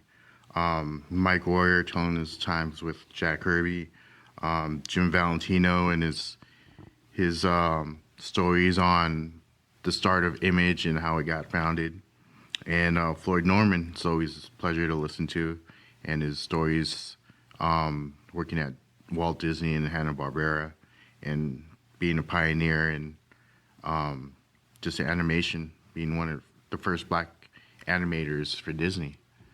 So that was pretty neat. Yeah. Always great to listen to, you know, history. I always like the history of things, so it was good listening to these stories. Mm-hmm. I know you can just listen to these guys all day. Yeah. So, is there anything else, Alex? I think that's about it. Okay. Just listening to these legends. Cool. And like we mentioned earlier, we do have video of quite a few of the panels that we attended. So if you're interested in watching those videos, just go to hallh.com and look for the blog post for this episode. And I'll have links to our YouTube channel for some of the videos that we took. All right, let's talk about... You know, obviously, San Diego Comic Fest had a lot of awesome panels. You know, there's no doubt about that. What are some of the panels that you guys regret not being able to attend? I guess I'll go first. For me, right off the bat, I enjoyed Arlen Schumer's Neil Adams panel. So he was there, and he had a lot of panels that he didn't that he was involved with. The Silver Age of comic book art, the centennial of the King of Comics, Jack Kirby, comics and music down at the Crossroads, and even on Monday, the 25th anniversary of Batman, the animated series. I mean, so these are all panels that I would have loved to have, participated in. Being a graphic designer, they had a few panels that dealt with Adobe InDesign and Adobe Illustrator. So I would have loved to have seen comic book layout using Adobe InDesign with Avery Caldwell, and introduction to comic book lettering with Adobe Illustrator with Sean Gloomis. I thought those would have been pretty, pertinent to what I do, especially with my interest in, one day, making a comic book of my own, or at least a graphic novel. So that'd be kind of cool. And that leads me into something else that I've always wanted do is, actually write. So the comics and genre writing with James Hoodnall would have been kind of cool to attend. And then, as many of you know, or maybe not, at least a lot of my friends know, is, I love Godzilla. So the Godzilla over 60 years later and still King of the Monsters panel with John Field would have been kind of cool to see. How about you, Jason? Well, I guess I kind of jumped the gun and combined that with some of my favorite moments, because some of the panels I missed. I was able to talk to Barry Ira Geller and Mike Royer, but yeah, Floyd Norman was a big one. James Hudnall, I wanted to talk to him as well. Mm-hmm. He's had some comic properties that have adapted or been in development in Hollywood. The X-Files producer, after he left X-Files, did his show or his comic book Harsh Realm, and so that was a big one that I wanted to talk to. The big ones that I missed were probably also on Monday. I wanted to really do that Batman animated series anniversary, and then also John Semper from Spider-Man the animated series. So actually, this Comic Fest was pretty packed to the gill with legendary cartoon comic book adaptations, but I got X-Men, but I didn't get into those other ones. Yeah, Godzilla, of course, was one I wanted to see. I missed the Arlen Schumer one on Jack Kirby. That would have been one I'd like to go. I missed it. All the X-Men ones, I didn't go to any X-Men ones because I knew Jason was going to cover it. But that'd be pretty cool to see what the writers and creators had to say about developing the series. And one I went to last year was with Anina Bennett and Paul Guinan, who are making a comic book, a graphic novel on Aztec Empire. So they go through some of the development of how to make a comic, the characters, and how they want to make it true to history and not fictional. So they kind of want to do a lot of research and put time into that to make it, as real as possible. A nonfiction graphic novel type book. So I met Anita just walking around and everything, and I was like, she's like, yeah, my husband's Paul Guinan, and I go, does it make it easier for people to pronounce his name after Guinan character? Star Trek. She goes, yeah, he uses that all the time. Yeah, so those are the ones I wish I could have made it, but next time. Cool. We already talked about, the highlights. We talked about some of the panels that we regret not being able to see. Now that San Diego Comic Fest is over, what are some things that you guys feel that they can improve upon? The first night that we were there on Friday, actually the Friday, Saturday, it was raining. So unfortunately, in Artist Alley, it was on one of the wings of the hotel. The roof was leaking. So obviously, we were talking a little bit before the podcast, and Jason had commented, "Oh, that sucks, especially for the artwork." It's kind of specifically a bad thing to have for a comic convention. But it's funny because it's not like the place is a dump or anything like that at all. It's just part of it is we had such crazy levels of rain for San Diego that if it was normal levels of rain, maybe that wouldn't have been. I don't know, but maybe Sheridan 4 Points, should have been keeping their maintenance higher, but I suspect that it's possible that if it was just normal levels of rain, it probably would have been that their gutters would have been significant or enough sufficient. Sorry, that's the word I was looking for. Right. Obviously, parking was an issue. It looks like they'll probably have a better game plan with parking next year. I think so. It was the first time at that location too, so new parking setup. I think the parking was tons of parking at the old location, but of course you had to pay for it. So they didn't do too bad, and I think they'll have a better plan next year. Yeah, and the old location was in Mission Valley at the Town and Country Hotel. Mm-hmm. So a little tough to get in and out of for some people. And then there were some AV issues that I noticed, and people were complaining about, but especially with the Neil Adams panel with Arlen Schumer, there were definitely some AV issues in that panel. Unfortunately, that happened, but those things they mentioned that during the talk back too, and the AV guys did a good job. Oh, yeah, trying to solve the problems and course. working with what they had. Yeah. So they talked to the AV people, techs, and they're he already started to plan for next year and already try to have a solution for next year too. So they're on top of it for AV solutions. Awesome. Jason? I have nothing to add on that. I mean, parking and AV. I guess one thing that you kind of as a fan you want it to be bigger, but then of course you realize, okay, well we don't want to grow too fast too much because that's the whole point is that it's small. But it was so great. You're like, oh, I just want more. So you kind of naturally think that. But otherwise, I thought it was a pretty well run. You're right. There are a few hiccups here and there, but overall pretty good. Yeah, I mean, even though they had these little glitches here and there, that in no way took away from my experience. Oh yeah. So, I guess Alex, what about panel transitions? Maybe just coming in and out between the panels. Sometimes there's. Well, do they need line management people now? a little bit. I mean, the room's a lot smaller, so it's a little bit tighter for people, even though it only holds, maybe 40, 50 people. But maybe just... Were you in panels that had to have people turned away? Or they'd line up in the back, or they'd have the door open in the back so they could peek in and things like that, So they gotta just have the moderators or the panel, I guess moderators, take control of it a little bit better, and the transition between in and out, people leaving, people coming in.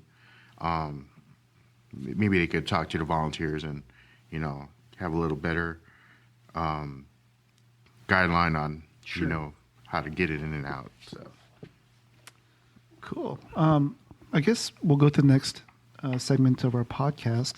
And what will San Diego Comic Fest look like in 2018? Why should someone go to it next year? And just to, I guess, spoil, I guess never the spoiler, but I guess Jason had jumped again a little bit early on the podcast, but the next year's theme is going to be celebration of the 200th anniversary of Mary Shelley's Frankenstein. So that should be pretty interesting. I'm looking forward to that. Which I believe is a progenitor to the whole concept of like AI. If you think about it, it kind of goes back to we think about it as computers, right? But really it goes back to probably the concept of the robot. And the robot, which was, from the early 20th century, kind of has it's before people could imagine machines that we could build and replace people.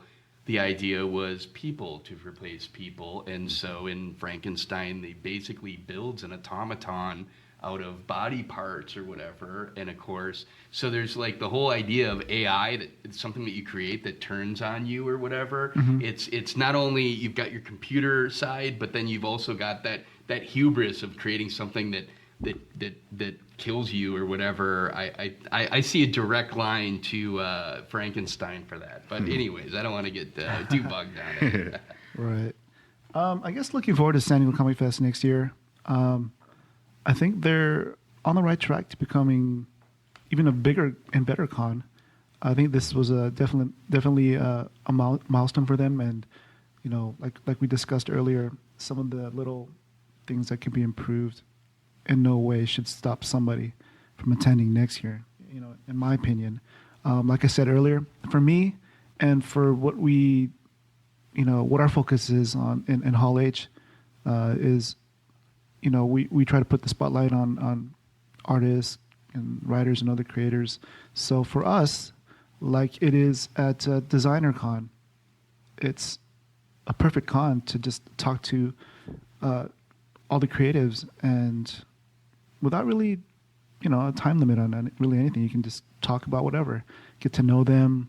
And so I think it's an important thing, especially at conventions, to always try to go to Artist Alley and talk to the people that are creating all the things that these movies are based out of, because these are people that I think still deserve a lot of the accolades that they're probably not getting currently.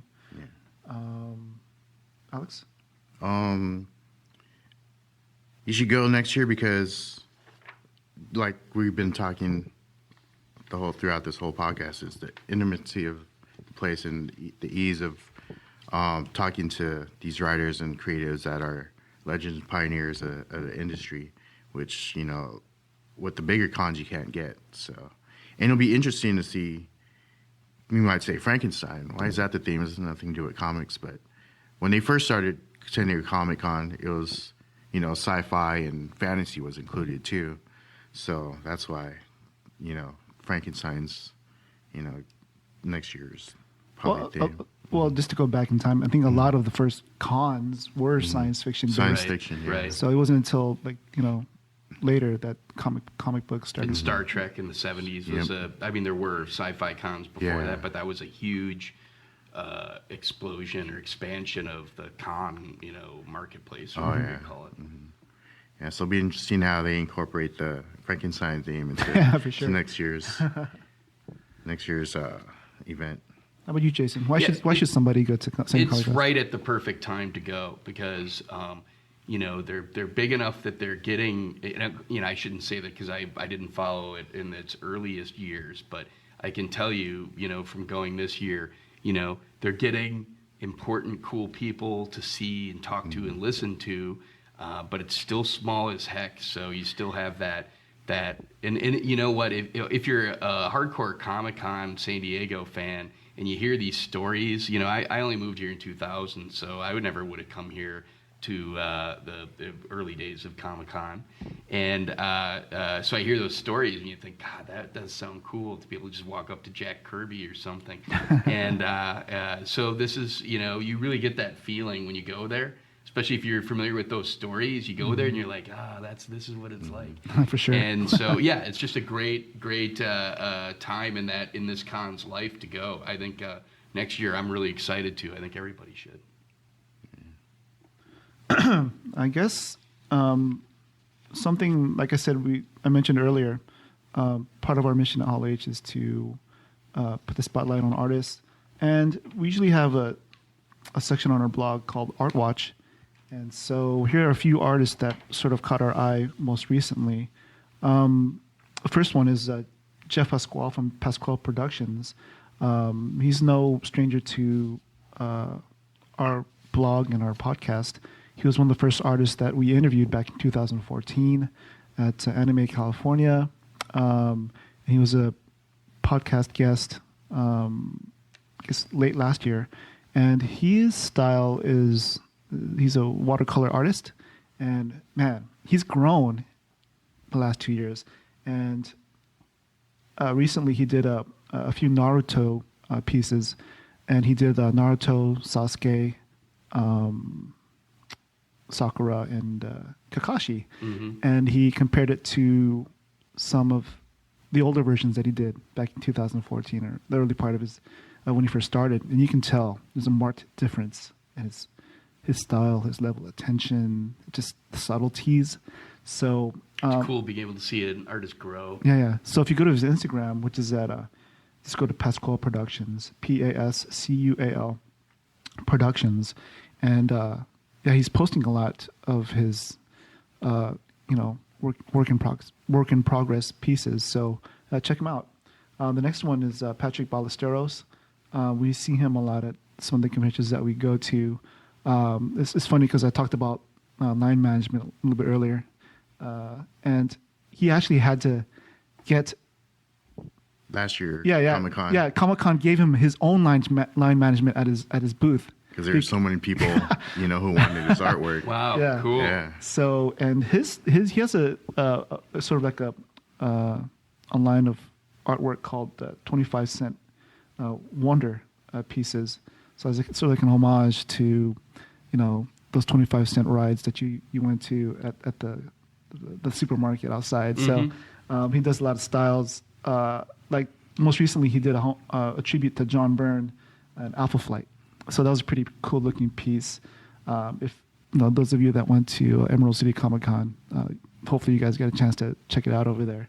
And his Instagram is Patrick Ballesteros, Patrick Ballesteros.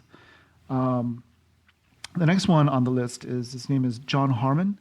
He's a vector artist, and I don't know if you guys have kept up, but on Netflix, Voltron's back. Yeah, I've been meaning to check it out. I haven't watched it yet. I've seen some promos for it. It looks very interesting. Yeah. It's computer animated, so that fits in with why this guy is doing it. He's a vector artist. Yeah, he's a vector artist. So anyway, the second season came out recently, and he did a few vector illustrations. All the lines by themselves individually, and then he did another one to finish off the set, all the lines together. So check out his Voltron pieces. His Instagram is HARMAKHET. Once again, that artist is John Harmon, and I recently connected with him online, and hopefully we can get him on as a podcast guest. That'd be pretty cool. The next person is Orlando Arocena. This guy is probably the god of vector art. I mean, I think I remember talking to him back in 2014. Me and Alex, we sat down with him for a little bit when he was visiting out on the West Coast, because he had just he's part of this group called Poster Posse. So if you go to posterposse.com, they do a lot of tribute projects for movies that are coming out. And at that time, I guess Guardians of the Galaxy had come out, and they had him and the guy that started Poster Posse, Don Thompson. They went up to meet up with James Gunn, and Orlando actually presented him with a few pieces, and one that he made for that little meeting. He called it the Milano. So, and nice. it was like a sort of a look forward to the sequel. So it was a pretty cool piece. So, but anyway, what probably seasoned vector artists can do in 6 days, Orlando could probably do in 6 hours. He's that good. Wow. So, and he documents a lot of stuff that he does. You go to his Behance page. You go to if you follow him online, like on Instagram. If you go to his Instagram, he goes by Mexifunk. He's part Mexican and Cuban. So. Mexifunk, Mexifunk. Check it out. You won't be disappointed. That's another person we'd love to get on the podcast. He's been doing a lot of traveling. He was recently at Adobe HQ in San Francisco.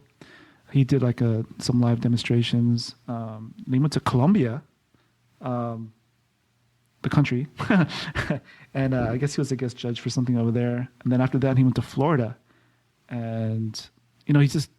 What's cool about Orlando? He doesn't mind sharing his knowledge, with students or anybody who's interested. So, and he's game to just talk about, his craft. And I think our conversation that we had with him at that time, we were there for 2 hours maybe. So that's pretty cool. And then the last person, I mentioned him earlier, Eric Ninotowski. He does a lot of pieces that are for commission. He does a lot of he has a few comic books under his belt, but it'd be cool to watch this guy create his own stuff. And so in order to do that, I just want to rip out his Patreon page.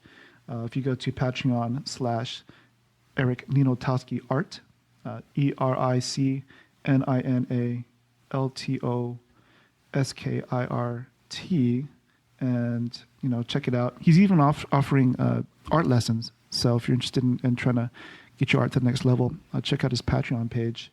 And his Instagram is Eric Ninotowski Art as well. So check him out, and also the other artists that we mentioned on Art Watch.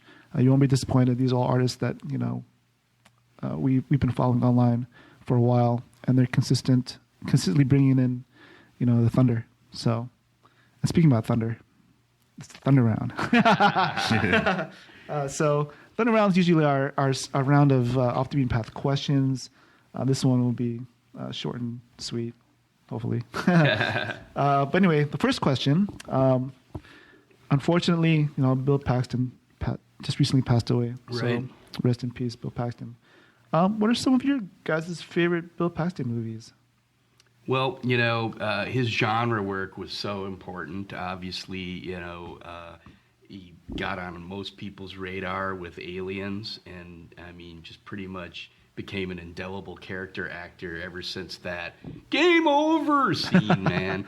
And, but of course, if you are a child of the 80s, Chet from Weird Science. Yes, I remember that. And he just continued to be such a likable and charismatic character actor.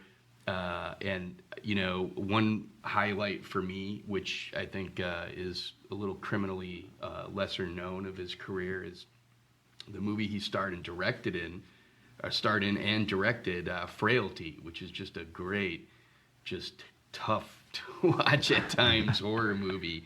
Not gory or anything like that. I mean, it's violent, but not that type of a horror movie. It's just some of the subject material is a little bit challenging. And then it was great to see him again, continuing talking about genre work, in Edge of Tomorrow, which some people know better as Kill, Die, Repeat, which was also a fairly criminally underwatched blockbuster movie from a few years ago. Still with Tom Cruise? Tom Cruise. I heard, wasn't this based off an anime? I think it was based off a novel. Okay. The name of the novel was All You Need Is Kill. Okay. And the studio was like, what? We're not doing that. So they came up with Edge of Tomorrow. But then when the movie came out, the posters all said Live, Die, Repeat. And people are like, why didn't you call it that? That's so much cooler. So and people call it the sci-fi Groundhog Day, which sucks. You can't really do repeating stories anymore because everybody's just going to say it's Groundhog Day, no matter what. But such a really well-crafted story. I actually just watched a story analysis of it on this YouTube channel I watch called Rossitron. This guy does some really good action movie, blockbuster movie analysis, and that was just a great movie. It's like a lot of people discount Tom Cruise, but it's definitely he actually was on a killer run for about 4 or 5 years, where between his Mission Impossible movies, this movie, and Oblivion, it's like that dude was doing some of the best genre, sci-fi and thriller work of his career. Mm-hmm. How about you, Alex? All the classics, but recently I watched his TV show Training Day, which is adapted from the movie with Denzel Washington, and that was pretty cool. I was liking that series. So I wonder how they're gonna, finish that series off, or if they're gonna bring someone new in. Right. On that. I guess for me, the one that stands out the most is his role in True Lies. True Lies. That's what Arnold Schwarzenegger. Yeah. Okay. He was the used car salesman who was the faux agent. Oh yeah. And I think he actually was a car salesman before, or maybe his father was, or something like that. So he kind of drew. Oh, right. He was trying to pick up the girl and pretend he was a spy. Yeah, but he was really just a car salesman. Yeah. Right. And then he gets in the spy thing, and he's like out of his depth. Right. Yeah, that's such a hilarious role. All right. The next question is: Disney buys DC and decides to merge the DC and Marvel universe together with an event called Infinity Rebirth. With Thanos and Darkseid teaming up to take over the multiverse. What 5 DC or Marvel characters do you put in the newly titled comic book, Guardians of America? Wow. Well, let me start because I'm going to be the naysayer of the group, so I'll start. I would, one of the things I love is the matchups. I don't necessarily love as much the team-ups, It's like what I would want to see if that were to happen. This is just something you're just throwing out there, right? Yeah. I'm like, when I read that, I was like, what? Because the idea of all the best comic superheroes being under Kevin Feige is quite a beautiful thought. But, it's funny because, you watch, or you probably have read Avengers versus Justice League of America. You ever read that comic book? No, I haven't. It was, because I kind of vaguely remember. I remember about, yeah. Well, you know, I mean, it was great. It wasn't that great, but I mean, because it was trying to pack so much in. So you're kind of just like, okay, let's just go along with the experience. Don't expect necessarily specific moments that you're going to be wanting or whatever. But I always go back to Secret Wars, which was one of my first comics as a kid. I remember that one. And I loved how you know, how they did the matchups, and it wasn't just matchups of powers, it was matchups in character, and you really see people and their brash personalities clashing and everything, and how that plays into the cadence and tempo of battles and different ways that, you know, certain guys don't care as much, so they're more likely to kill, and it's like other guys are like, you know, I thought we had a code here. Yeah, it's that kind of stuff. So I like seeing them fight more, and I would like to see, if this were to happen, I'd like to see a type of square-off comic like Justice League versus Avengers, but do it without trying to like be some big spectacle. I want to see just a one team on one team battle, you know, like the primary JLA versus the primary Avengers, not all 50 JLAers of the last 30 years and all 50 or 100 Avengers members from the last 30 years or whatever, and really get a chance to let those battles breathe. Because how the comic book worked out is basically every kind of like major battle got like 2 pages or so, and then there were a ton of smaller battles that got like a page, and then there were a bunch of like little things that just got a panel or two, and so you're like, it was fun, it was cool, but it was like really just, it was a little shallow. You didn't really, you know, get to see, and of course a lot of it was voted on, so you didn't really see the results that, you know, like Lobo and Wolverine fight, and Wolverine wins, but that happens off screen or off panel or whatever, you know, because they don't want to actually show it. They're like fighting behind a bar, and all of a sudden one hand gets up to lift himself up, and it's Wolverine. So it was a dramatic moment or whatever, but that's what I'd like to really see, is the kind of hero-on-hero action that you might get from a normal Marvel comic, you know, but this time with DC or whatever. Cool. What you, Alex? So they're on the same team, you think? Or yeah. Let's see. I don't know. I just pick some of my favorite characters. Like, let's see, 5 of them. Let's see, DC, Superman, and probably Firestorm, teaming up with Hulk, Rogue. I like Rogue, and I don't know, just throw in Wolverine just for his attitude. See how he deals with Superman. That'd be cool. I guess for me, you know, in order to take on Thanos and Darkseid, I think it'd be pretty cool to put together Silver Surfer, Doctor Strange, Green Lantern, and who else? And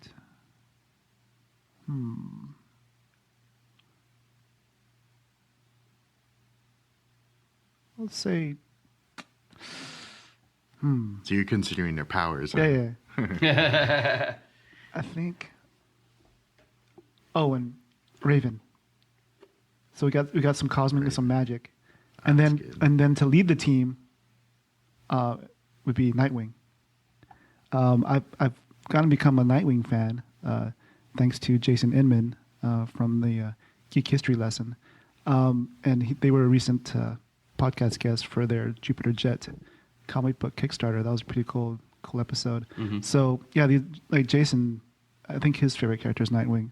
So I think Nightwing's definitely in my top 3 now. I picked up the trade for the Rebirth trade, so I started reading it. So I want to definitely get more issues.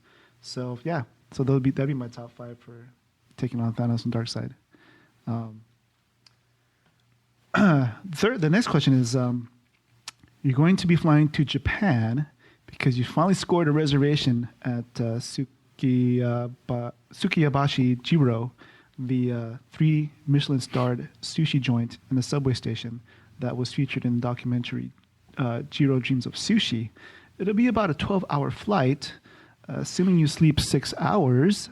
What movies or TV shows do you load on your mobile device to fill the remaining 6 hours that you'll be awake? I would probably I'd look for some documentaries on Japanese pop culture, like some Japanese documentaries on Godzilla and that type of stuff, because I always loved that their culture is so much more open to like monsters and craziness and powers and stuff like that. And so I would just probably educate myself on that, pop in maybe some classic Godzilla, maybe some newer stuff, or try to just seek out some of the other, obviously some anime or whatever. Ghost in the Shell movies coming out, maybe pop in the old Ghost in the Shell anime or something good. like that. Something kind of get in the feel of getting into Japan culture. Cool. Awesome. Alex? Probably mostly anime stuff. Yeah. Probably like stuff that the originals from American versions that we got started here in the U.S., like Battle of Planets, get the Gatchaman and or Macross for Robotech and get those going. Oh, yeah. Those are all good. I guess for me, I was considering anime and sci-fi. I think for anime, I think I would definitely want to watch. It's been a while since I've seen it. Probably Ninja Scroll I'd put on there. It's been a while since I've seen it, so I want to watch it again. Yeah. Another Ninja Scroll did one of the Animatrix shorts too. Oh, yeah. You ever watched the Animatrix? Cool. That was cool. Yeah. I guess another anime that I like is Samurai Champloo. And so I put a few episodes in there as well. I guess there's like a samurai thing going on. Right. So, yeah, so I put like Ninja Scroll in and Samurai Champloo episodes. Yeah, I mean, those shows are pretty cool. And since we are going to Japan, it kind of get me in the mood. Sure. Yeah. So I guess we can sort of flash forward and then see what's on the horizon for us. I guess the first part will be what cons we'll be going to this year. Alex? Looks like, WonderCon's coming up. That's probably the next one we'll be going to. San Diego Comic-Con, of course, is definitely, it's always mandatory. Yeah. If you live in San Diego, you gotta go. Yep. Right. Most of them will be in Southern California, like Macross World in Torrance, Long Beach Comic-Con in fall, Stanley's Los Angeles Comic-Con, which used to be Stanley's Kamikaze. That's in the fall also. And DesignerCon. And ones we went to last year and might want to check out is Silicon Valley Comic-Con. I went to the inaugural one last year, and hopefully work out some kinks. And looks like they're going to expand, and hopefully it'll be a good show too. And also went to Las Vegas Comic-Con last year. Amazing Las Vegas Comic-Con, which is pretty nice little intimate convention. And another one's hopefully is Phoenix. I hear good things about Phoenix one. A lot of people who've been there said it's a good show, and maybe even Baltimore Comic-Con. Yeah, that's one that I sort of want to go to because one of the artists that we follow, Brian Tillman, he's from Baltimore, so it'd be kind of cool to get him at his home convention.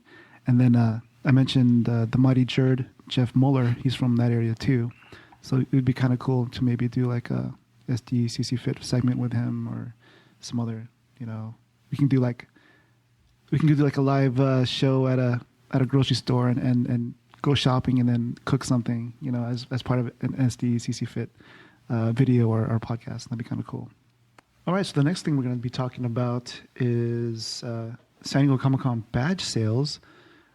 Today is, what's today's date? The 4th? Yeah. 4th, yep. Yeah, today is March 4th. It's a Saturday. So 1 week from today. Yeah, so 1 week from today, on the 11th, we'll be returning badge sales. So one thing that we recommend is, to keep up to date on, badge sales and also just San Diego Comic-Con news in general. And a few good sources that you can probably follow are An Englishman in San Diego, the unofficial San Diego the unofficial SDCC blog, actually SDCC's Toucan blog, and also think about joining Friends of Comic-Con forum. Those are pretty good sources that you can stay up to date on Comic-Con related stuff. This is a little excerpt from the unofficial SDCC blog. It says, on the day of the sale, beginning at 8 a.m., you'll be able to log into the Expo Logic registration waiting room where you'll need your registration code and the Expo Logic waiting room link, both of which you can find in the registration info tab once you've logged into your member ID beginning March 10th. Your member ID, last name, and credit card information. Beginning shortly after 9 a.m., the waiting room will randomly sort you in order to purchase badges in a system basically identical to last year's system. During the sale, attendees will be able to purchase up to 3 badges, including one for yourself, though you'll need the last name and member ID of anyone that's purchasing or that you're purchasing for. Each person must also be eligible for returning registration on their own. So start buddying up right now. Just like with last year, CCI will be utilizing both RFID technology and badges, as well as physically mailing them to U.S. residents. Attendees will still need to stop by at some point during the convention to pick up your bag, souvenir book, all that good stuff. International attendees and child registration for those under 12 will also have to pick up their badges on site. However, new this year, Comic-Con will be shipping badges out to domestic attendees individually rather than to the buyer. So that's kind of cool. I like that. Yeah.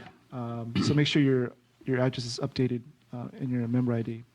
One thing people have to remember that this is not open registration. This is only eligible for people who had badges last year. That's a good point. Cool. And basically our strategy is we're going to have 2 teams, 3 people on each team, a primary A team and a secondary B team. So hopefully at least 2 people get in.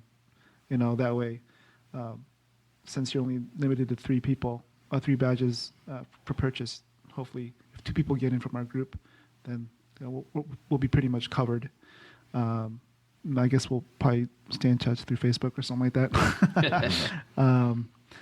And one thing we use is Google Docs and mail out that document to all the people participating, so everyone has access to the member ID and was the last name that they need. Right. Yeah. Cool. So exactly. Yeah, I mean Google Docs is such an amazing tool to use and stay organized. And even if we don't get badges, I'm still gonna go. I requested the time off, for the full week, so I'm going regardless, and I'll just chill outside. I don't care. Well, I tell everybody, back in the day, back in the early aughts, I used to tell everybody that I'd meet in San Diego, you've got to go to Comic-Con. And sometimes they'd say, well, I'm not that big of a comic fan. And I'm like, that's like saying that I live a mile from the Grand Canyon, but I haven't gone over to look at it because I'm not a big fan of holes in the ground. I mean, no, it's an American experience. It's a part of San Diego history. It's one of the wonders of the world. You got to go. Now that it's too hard to get tickets for a lot of people, there's certainly people that would be casual, just checking it out and stuff. They're not going to maybe go through that much effort. I go, okay, fine. Don't go inside. But what you should do is you should plan one of those days, maybe even do it on a weekday, take a day off, or do it on the Saturday if you don't mind heavier crowds, and plan a day down at the Gas Lamp. Go to your favorite restaurants and go get some drinks and maybe take in a movie, whatever you want. But first you'll get a huge taste of the con, and the con takes that over, and that's an experience. You'll get a really good flavor of what goes on at the con. So yeah, everybody should definitely at least head through downtown San Diego and enjoy all the insanity. I love it. Yeah, for sure. I mean, even like I said, even if I don't get a badge, I'm still gonna go, and I might even just hole up at the Hilton Bayfront at the Starbucks right there and do like a live podcast and ask people to be on there. That'd be cool. God, you're sitting there in the cafe, and you'll see, if you're observant and know a little bit about the industry, you'll see a lot of cool people go by. I remember going by the Bayfront. I was on my way somewhere. I wanted to stop and say hi to the guy, but like, hey, that's Mark Altman, movie producer. I'm like, did Free Enterprise, and he's done a lot of other genre stuff. He was also, a big writer at Cinescape and other genre magazines and stuff like that. And so, yeah, it's just hang out in the area. Yeah. You get a lot of cool stuff. Yeah, like last year, like I don't know how many times we saw Rob Liefeld everywhere, hotel lobby, Right. in the convention center, outside. I don't know, some reason we ran into him. We saw him like everywhere last year. That's cool.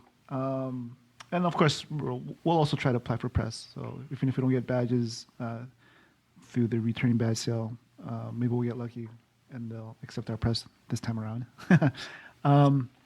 Another thing that we're going to be doing in the near future is we're going to be doing a red carpet podcast at the San Diego Mobile Film Festival, which will take place in late April. In fact, Susan Botello, the creator of the event, and she's also a past Hall H show guest, will be on the next show to give us a preview of this year's festival. Oh, cool. Yeah, so I think we're going to be meeting up at another location of Lestat's, because when we had her on the show, we went to a Lestat's coffee. So it was kind of interesting because obviously Lestat's is pretty busy and it gets really loud. So I'll probably have to preface the show with another, we're at the coffee shop, please, Right. please pardon the noise. Right. And then tomorrow, Sunday, I'm going to be a guest on an upcoming episode of Kenneth Rotter's Dumbbells and Dragons podcast. So we'll be talking geek, fitness related topics. Very So I'm cool. looking forward to that. And if Kenneth ever listens to this episode, I just want to say thanks for giving me the opportunity to be on your show. I guess last but not least, I don't know, Jason has a new project that he's been talking about. Do you want to delve into that a little bit? Well, sure. It might be interesting to just tell you a little bit about the history of how I kind of got into comic journalism. When I was in college in the 90s, I became obsessed with superhero adaptations. I was always a big fan of. Now, back then, there was really just mainly cartoons and then the average or the random Superman movie or Batman movie or whatever. That was pretty much it. And but we had a little bit of it. The Batmans made a renaissance, and it actually got me back into collecting comics, which I had made myself quit when I was getting into junior high, because I felt that's what you had to do when you're getting older and more mature. And then the Batman movies came out, and my buddy goes, let's go to that comic shop across the street from our dorm room, and check it out, see what our old titles are up to. And I ended up getting, I'm like, why did I ever quit? So right at the same time, I was studying film and journalism. And so the Batman cartoon came out, and I started trying to find all of the superhero cartoons that I was aware of from previous times. Mm-hmm. And it was incredibly difficult because we didn't have DVD back then, and the VHS releases were very sparse. And so as I started to seek out these, and I had to go to really long lengths to get some of these, I got most of them through video stores, where I'd go to video stores and I'd go to their kids section and I'd look for old superhero cartoons that aren't released commercially. Like Marvel had a lot of these collections where it would have a couple Marvel superheroes cartoons from the 66, a 67 Spider-Man, and then, maybe a Fantastic Four from 79 or something. Just crazy, weird, mixtures of, forget season sets or box sets like we get with DVDs.